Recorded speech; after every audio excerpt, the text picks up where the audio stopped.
You're listening to the Less Stressed Lawyer Podcast, Episode 8. We're talking all about defining enough. You ready? Let's go. Welcome to the Less Stressed Lawyer, the only podcast that teaches you how to manage your mind so you can live a life with less stress and far more fulfillment. If you're a lawyer who's over the overwhelm and tired of trying to hustle your way to happiness, you're in the right place. Now, here's your host, lawyer turned life coach, Olivia Vizacaro. Hey there. How are you today? Things are busy over here, but in the best way.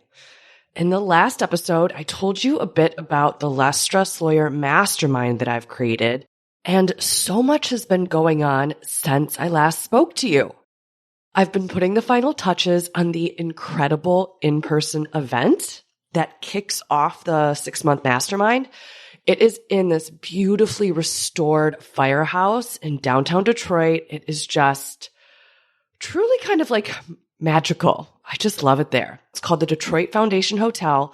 I couldn't be more excited to introduce people to the city of Detroit and to spend time with the masterminders. There's also 2 dinners, a welcome dinner and a farewell dinner. And if you know me personally, you know I'm a little over the top. Any of my friends who are listening, they're like, a little over the top, Olivia, like a lot over the top. So these 2 dinners are going to be really incredible. Everything is just going to be so thought out, really intentional, really beautiful to really create a one-of-a-kind experience. I want this to be so transformative for people. I know it's going to be. And I can't wait for people to experience what I've planned for them. It's just really fun to see it all come to life. It's also been a really incredible experience seeing the applications come in for the mastermind. So I've been having people fill out questions about what they want to work on throughout the course of the 6 months, what they're hoping to get out of it, how excited they are to participate and have this sense of community and engage with their peers inside the mastermind. And reading their answers has just been so amazing. To see what their hopes and dreams are, what goals they want to accomplish. I've just been so inspired by them, seeing what they want for their lives and what we're going to work on together to make inevitable for them. So that's been super fun. If you're interested in joining the mastermind, I still have a few spots left. It's going to be a really intimate group, which means you're going to get the exact support you need inside of the mastermind to make those results that you want inevitable, to make your success inevitable. So go to the lessstressedlawyer.com/mastermind, and I'm going to have that linked in the show notes for you to make it super accessible. But the lessstressedlawyer.com/mastermind and learn all about it. You can go there and schedule a call with me so we can talk about the goals that you want to accomplish during the 6 months of the mastermind. And I can answer any questions you have about the program, about joining, about coming to Detroit to meet me and to workshop and mastermind in person. Any questions you have will get you the answers you want so you can move forward knowing you're making the best decision for you. Okay? Now, without further ado, welcome to episode 8. 8 actually happens to be my favorite number. It's my dad's favorite number. And when I was young, I claimed it as mine too. So, ode to my dad. I'm especially excited to record this episode because of that little quirky reason. All right, let's dive in. Today, we're talking about defining enough. Now, what do I mean by that?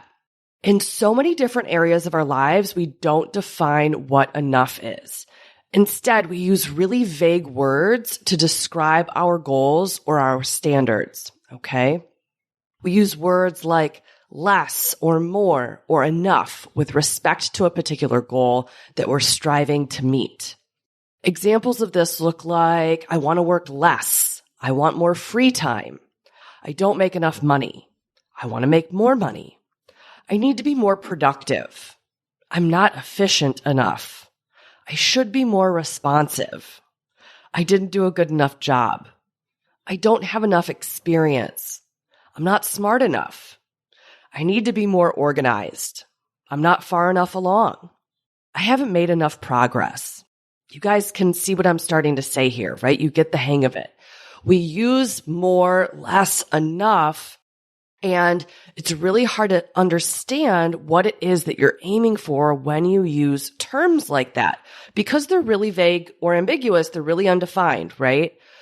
So why is this such a problem? When we keep things vague by using terms like more, less, and enough, we often feel like we're missing the mark, which doesn't feel good. And this is because we haven't defined where the mark is, where it's at, and what we need to do in order to arrive at it. Our brains tend to do this adorable thing. And when I say adorable, I'm being extremely facetious here. Our brains tend to say, I don't know what enough is, but it's not this. And then we keep chasing the horizon in search of that enough. And we end up feeling pretty terrible, very dissatisfied. We might feel inadequate, perhaps a little confused or lost. It's because we don't know what we're aiming for.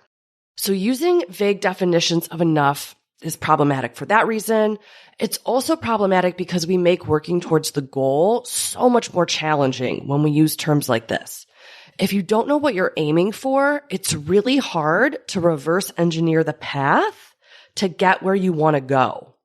It's also hard to track your progress. So you can end up feeling pretty discouraged, feeling like you haven't gotten anywhere, you haven't made any progress, the dial hasn't moved at all, because you don't know where you started, you don't know what you're aiming for, and you don't know how far along you are in getting to where you're trying to go. Okay? Sometimes people will actually be a lot closer to where they want to be than they realize. But because they haven't defined where they want to go in concrete terms, they have no idea where they're at in correlation or with respect to that goal and their desired outcome. So you want to make sure you don't do this. You want to be specific about where you are now, where you're trying to go, and then that will help you identify the path to get from point A to point B. Okay? Ultimately, long story short, failing to specifically define enough, more, or less is a problem. You want to make sure you don't do it. You want to be a lot more specific by using measurable metrics. And that's what the solution is here. You have to change the way that you speak about the goals that you're working towards. You have to be much more specific and use measurable metrics so you know exactly what you're working towards, how to get there, and when you arrive there. So let's work through some examples so you can start to get an idea of what I mean. If one of your goals is that you want to work less, I want you to actually define what you mean by working less. What's enough work? And I'm using air quotes when I say that. What's quote unquote enough work in hours? I want you to pick a number and explicitly define that. You want to figure out exactly how much you're working right now. Most people don't have a good answer to that question. They're like, I'm working too much. I don't know what that means. One person's too much might not be someone else's too much, right? One person's not enough might not be another person's not enough. So you want to define using specific measurements. Now, define how much you're working right now, come up with that number, and then decide how much you want to work. Once you've done that, then you can come up with a plan for how you will get from point A to point B. In this example, you are probably going to be required to set some boundaries, right? You're going to have to set some boundaries and then honor them, which will require you to feel uncomfortable. Specifically, you might have to feel feelings like anxious, worried, guilty, because there's going to be more work to do when you hit your limit, the limit you've defined as quote unquote enough, and you'll need to put your pencils down, so to speak, and go spend your time doing whatever it is that you want to do with your free time. And for most people that I work with, that tends to be uncomfortable, especially in the beginning. The more you do it, the more you honor that boundary when you hit your limit of enough, it will feel more comfortable over time because you're going to start to get the benefit of having spent the time that you want to be spending doing something other than work, right? But in the beginning, the obstacle you're going to have to overcome is being willing to feel some of that discomfort. Another example when it comes to time that I frequently hear from clients is that they want to spend less time on their phone. So again, we've got enough or terms like less that aren't specific enough. So we want to use the exact same process.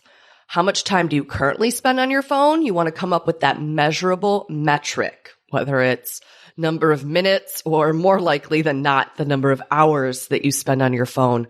You want to come up with whatever that number is for you. You can use one of those screen time measurement apps. Your phone probably has that already available to you. So you want to check in, figure out what that number is for you, and then set a specific number that you want to arrive at. Then come up with your plan on how to get from point A to point B. Now, what's important to note here is that by using specific metrics, you can make an assessment when you finally arrive at where you want to be. You might think that you want to go from 65 hours of work to 50, but you might arrive at 50 and find that it still feels like too much. That's okay. From there, you're just going to set a new specific goal and work towards it and reassess when you arrive there. I just did this with a client who wanted more time in her work week for uninterrupted, focused work. Instead of more focused time, I had her set a specific goal to work towards because quote unquote, more focused time just isn't specific enough. So she's making those changes now. We came up with the number that she wanted to work towards. And once she gets there, again, the path to getting there became very obvious once we defined it in a measurable metric. And now she's working towards putting that plan in place. And when she gets there, we'll assess to see if that is enough focus time for her to get that important work done that she's hoping to accomplish. All right. Now, another example of where defining enough is important is the topic of money. So many people tell themselves that they don't make quote unquote enough money and that they want quote unquote more of it, but they don't define how much they want. If this is you, you want to start by really exploring why are you resistant to setting a specific money goal?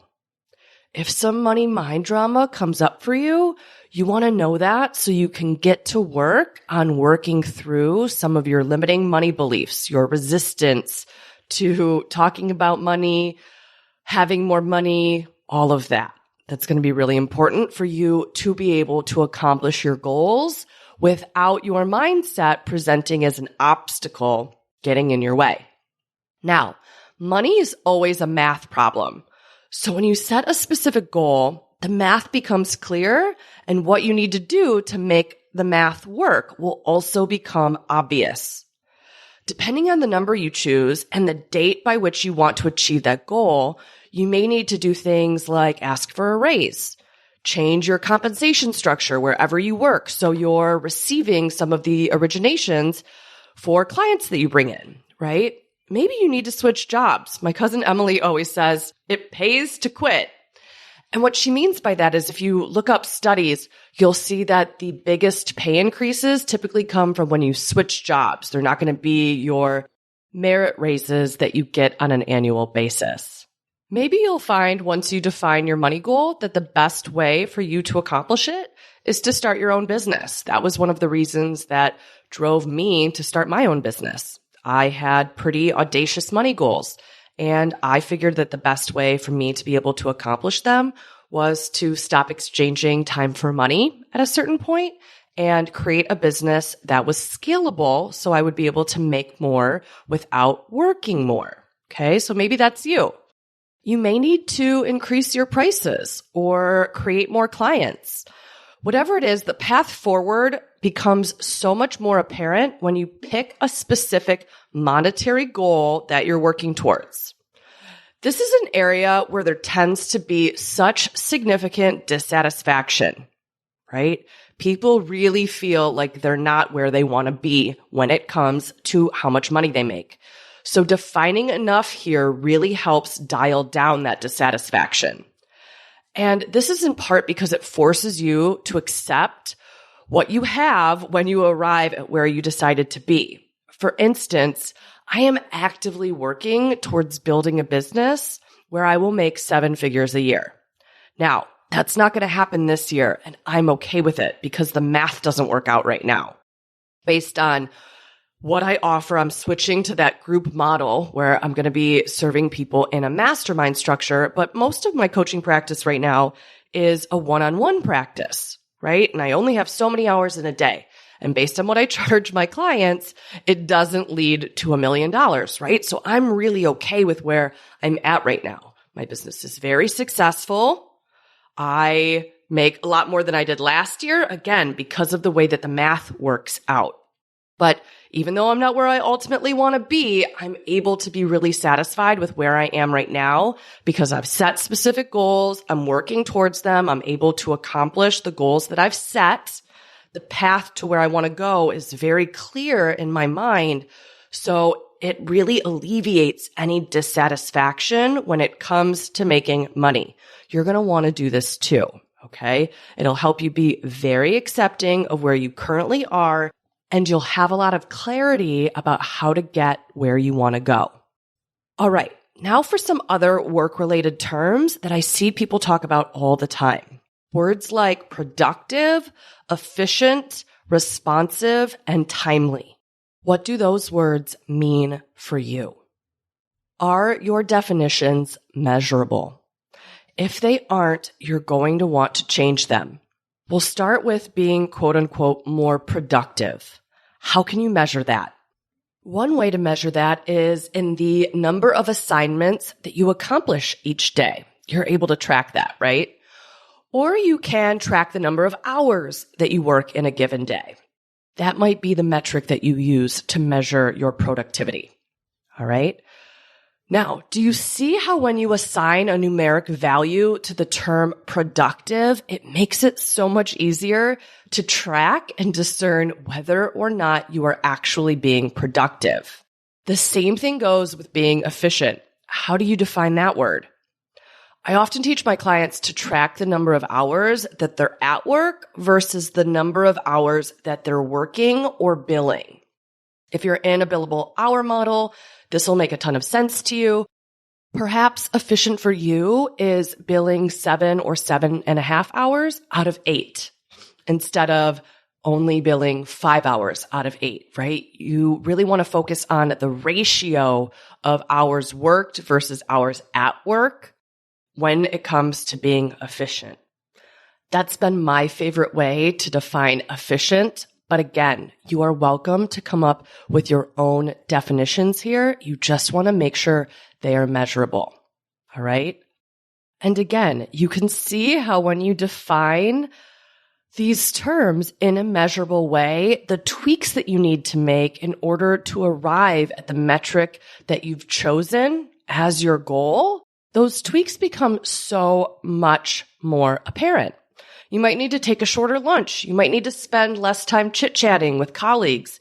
Maybe you need to make sure that your cell phone's put away during the day so you can hit that metric. Whatever it is, the specific action items that you need to take become more obvious when you use measurable metrics to define these terms. Another term we hear all the time is responsive. Now, what on earth do you mean by that? I want you to come up with your answer in your head before I give it to you. So if you need to, pause this and spend a few seconds thinking of how you currently define that term. Also, a really important question for you to ask yourself is, does the rest of your team know what you mean by that term? What do you think it means to be responsive? And do they agree with you? Do you mean 24 hours is responsive enough? Within 8 hours, responding is responsive enough. 4 hours, 1 hour, 20 minutes, whatever the case may be. There's so much confusion here, and clearing it up can have such a big impact on your work life. You want to make sure your team members share your definition of quote unquote responsive enough so expectations don't go unmet. I once had a client who was always frustrated with an associate that he worked with, and he kept saying to me that she needed to be, quote unquote, more responsive. And he really believed that she should know what responsive enough meant, that it should be intuitive. And I explained to him that it likely wasn't intuitive. Chances were that they had different definitions of what responsive enough meant. Most people are doing what they consider to be a good job at work. They're not trying to miss the mark. I very, very, very rarely find that people are being lazy. It took a lot of work to get through law school, take the bar exam, and get to the point where you're practicing, right? Laziness is probably not the reason for there being an issue. So you want to figure out what the reason for an issue is. Sometimes it's because we're not operating under the same definition of a term like what it means to be responsive enough. Now, this client of mine, he was a corporate attorney and they were working on a deal. So if you're a transactional attorney, this might really resonate with you. During closings, he expected her to respond essentially within an hour between like 6 a.m. and 11 p.m., right? When they were in the midst of a deal closing. Now, you may hear that and totally agree that it's reasonable, that during a deal closing, that's what's expected. You may hear that and think it sounds crazy, that that's way too responsive enough and that that is not required. There's no right answer here. All I know is that the associate didn't know that that was his expectation. So she was missing the mark unbeknownst to her, all right? Had it been explained to her, she could have made an informed decision about whether she was willing to meet that expectation or not. They would have been on the same page, and chances are the expectation wouldn't have gone unmet. They would have been able to have a conversation about it. She would have been able to change her behavior and meet the expectation, or they would have been able to tweak it a little bit. Now, that's a more extreme example of responsiveness. That doesn't need to be your standard. But I want you to pick a standard. Is 48 hours responsive enough? Is responding within 24 hours responsive enough? Pick something concrete for you and work towards it. Now, if you expect someone else to respond within a certain time, just like the client that I was just telling you about, tell them by when you expect a response. You can put that in the email. Hey, please respond to me by X time or X date, or you can simply call them. I know not everyone loves to use the phone for phone calls nowadays, but it is always available to you as an option. Now, if you're prone to putting off responses to emails because you want to send a substantive response, that's something a lot of my clients talk to me about. They're like, oh, should I respond right now? Should I wait and send that substantive response? But then you keep slipping on sending the substantive response because you're short on time. Defining enough, what responsive enough is to you, can really help a ton here. Typically, my clients who come up with a system where they want to respond within 24 hours, they start to answer this question and decide to acknowledge receipt, and then they follow up later with a substantive response. And this has the effect in the long term of making them much more highly responsive and meeting client needs. So if this is something you struggle with, pick that time that's quote unquote responsive enough to you, and then you'll probably decide you want to start sending those acknowledge receipt emails in order to hit that target. Now, as far as timely is concerned, what's timely enough? This is a little bit different than responsive. Timely, I think the best way to define that is, are you getting things out the door when you said you would get them out the door? Are you hitting your deadlines? And whatever those deadlines are, you're setting them. They should be measurable. If you feel like they're not measurable, again, get more specific there. Make sure you're using a metric that is measurable, but you should be able to measure whether your work is timely by discerning whether you're hitting those deadlines, okay? Now, a few other examples of where we have vague or ambiguous definitions of enough, more, or less. I mentioned these earlier in the episode. I'm just going to reiterate them and go through them so you understand this. Examples like, I didn't do, quote unquote, a good enough job. I don't have, quote unquote, enough experience. I need to be, quote unquote, more organized. I'm not, quote unquote, far enough along. I haven't made, quote unquote, enough progress, right? Those are all areas where our definitions of what enough, more, or less are really not clear. So, what does enough mean in each of these scenarios? Ask yourself, what's enough experience? What do you mean by more organized? What's far enough along or enough progress? What do you mean by these terms? Again, make sure your answers are measurable.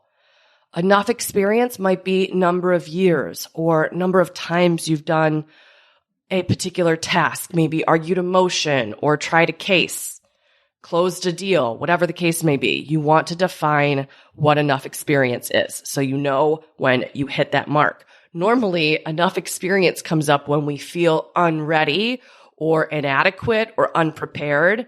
Spoiler alert, chances are you're going to set this arbitrary goal and you will still get to that point and you will still not feel experienced enough. It's just really good to know that you're, again, chasing the horizon here when it comes to feeling ready, prepared, adequate, experienced. That's something that normally is elusive to us, but that doesn't have to be a problem. When we're talking about being more organized, what exactly does organized look like? Does that mean no clutter on your work desk? Does that mean you've cleaned out your fridge? Does that mean your closet is color coordinated and organized, right? That's how I do mine. Whatever that means for you, you just want to make sure you're able to check the box. Does this constitute more organized? What did I mean by that? Same thing with progress. You want it to be really measurable so you know whether or not you've achieved it, whether you're at that spot or not. And lastly, my favorite, what on earth do you mean by good enough? How do you measure that?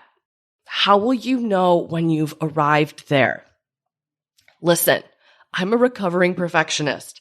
So one of the things that I actively strive to accomplish is A- or B+ work. My coach, Brooke Castillo, introduced me to the concept of doing B- work, and I was like, whoa, that's way too low. There's no way I'm ever going to feel comfortable aiming for that, right? Even with my clients, when I introduce them to the concept of doing B+ work, they tend to cringe. If that's you, you just want to know that you've probably got some work to do in this area when it comes to your perfectionism. Now, this is still a little vague and unclear. What do we mean by A- or B+ work? How do I know when I get there on a particular project? I identify it in one of two ways.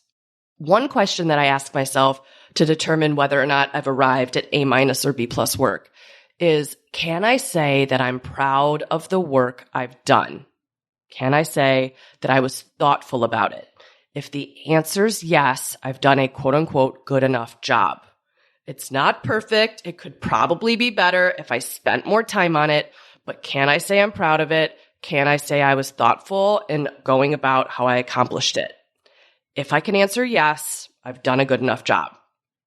Another way I determine whether I've done A- or B+ work and done a good enough job, this is going to sound a little silly, but I ask myself, how do I think I did? And if I can get to a place where I can say, not bad, pretty good. For me, that's that A-, B+ standard. Now, this is different than if I said, it's not very good, right? That versus not bad. I know it's a really slight distinction, but it's how it feels in my body, right? One feels pretty proud, pretty accomplished. The other one feels like I'm still missing the mark. It feels inadequate. So I let that feeling drive whether or not I've reached that quote unquote good enough mark. I know that's a bit less concrete than the other examples that we've worked through today, but it's still more specific than just using quote unquote good enough, which is so ambiguous and elusive. All right. That's what I've got for you for this episode. Go through each of these terms and figure out what each one means to you in a way that is measurable. If you do this, you will feel so much more satisfied and accomplished because you'll be able to work towards and achieve the progress you want to make. The path to get there will become so clear. Oh, and a reminder, don't miss out on the mastermind, you guys. It's going to be out of this world, okay? It's going to be such a transformative experience, both the in-person event with me and the 6 months masterminding together with me and your mastermind peers. Go to thelessstressedlawyer.com. Don't forget the lessstressedlawyer.com/mastermind to learn all about it. Okay? All right. Have a great week. I'll talk to you in the next episode. Thanks for listening to the Less Stressed Lawyer podcast. If you want more info about Olivia Bizzacaro or the show's notes and resources from today's episode, visit thelessstressedlawyer.com.